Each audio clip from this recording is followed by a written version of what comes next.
नागपुरात दिवसाढवळ्या महिलांच्या गळ्यातील सोनसाखळी हिसकावून पसार होणाऱ्या चेन स्नॅचरला अखेर गुन्हे शाखेच्या सोनसाखळी चोरी विरोधी पथकाने बेड्या ठोकल्यात। सीताबर्डी पोलीस ठाण्यात दाखल असलेल्या गुन्ह्याचा तपास करताना पोलिसांनी आरोपीकडून तब्बल 3.5 लाख रुपयांचा मुद्देमाल जप्त केला आहे। या कारवाईमुळे शहरातील सोनसाखळी चोरणाऱ्या गुन्हेगारांमध्ये खळबळ उडाली आहे। पाहूया हा सविस्तर रिपोर्ट। नागपूर शहरातील धरमपेठ परिसरात 9 जून रोजी दुपारच्या सुमारास एक धक्कादायक घटना घडली होती।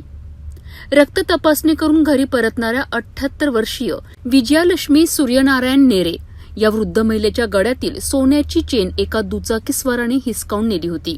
या प्रकरणी सीताबर्डी पोलीस ठाण्यात गुन्हा दाखल करण्यात आला होता।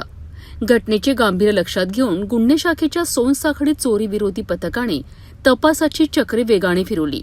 गुप्त बातमीदारांकडून मिळालेली माहिती आणि तांत्रिक तपासाच्या आधारे पोलिसांनी मनोज प्रभू बुर्डे वय 38 वर्ष या आरोपीला ताब्यात घेतले।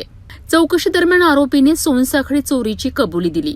त्यानंतर पोलिसांनी पंचासमक्ष आरोपींकडनं चोरीतील मुद्देमाल जप्त केला।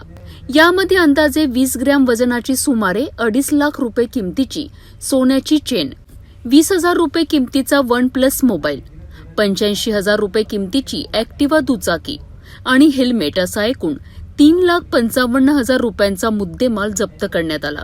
ही कारवाई गुन्हे शाखेच्या सोनसाखळी चोरी विरोधी पथकाच्या महिला सहाय्यक पोलीस निरीक्षक मंगला हरडे यांच्या नेतृत्वाखाली करण्यात आली। यामध्ये प्रफुल्ल मानकर, मनीष बुर्डे, संतोष गुप्ता, संदीप भोकरे आणि कुणाल लांडगे यांची महत्वाची भूमिका बजावली। पोलीस आयुक्त रवींद्र कुमार सिंगल, सहपोलीस आयुक्त नवीनचंद्र रेड्डी, अप्पर पोलीस आयुक्त राजेंद्र दाभाडे, पोलीस उपायुक्त दीपक अग्रवाल आणि सहाय्यक पोलीस आयुक्त डॉक्टर अभिजित पाटील यांच्या मार्गदर्शनाखाली ही यशस्वी कारवाई करण्यात आली। नागपूर गुन्हे शाखेच्या या कारवाईमुळे चेन स्नॅचिंगच्या घटनांवर आळा बसण्यास मदत होणार आहे। तसेच नागरिकांनी सार्वजनिक ठिकाणी सतर्क राहण्याचे आवाहन सुद्धा पोलिसांनी केले आहे।